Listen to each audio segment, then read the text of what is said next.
kayo makita. SB19!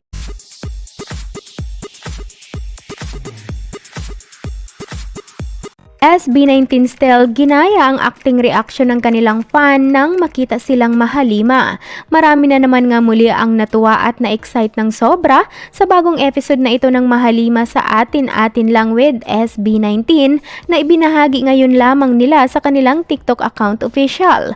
Sa video, mapapanood ang 5 na masayang inalala at pinag-usapan ang tila nakakatuwang reaction ng isa nilang supporter nang makita silang magkakaibigan. Tawang-tawa naman si Pablo kay Stell dahil kuwang-kuha nito ang mga sinasabi ng 18 with acting reaction pa.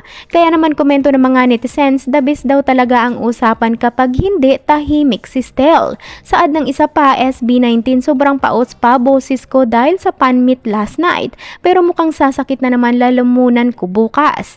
Narito naman ang video at iba pang mga komento.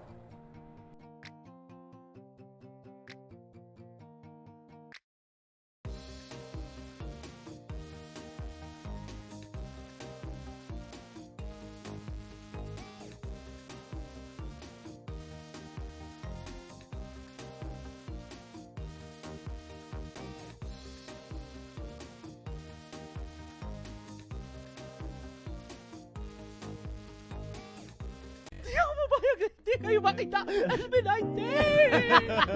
Ganyan. Ang galing talaga ni Estel.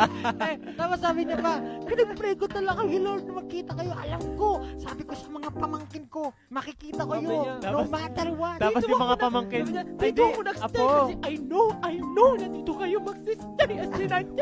Tapos sabi niya pa, ay, pwede na akong mamatay. Sabi niya, Sabi yung wag po. Wag naman po dito. Huwag naman po dito, may concert pa kami, wag po dito.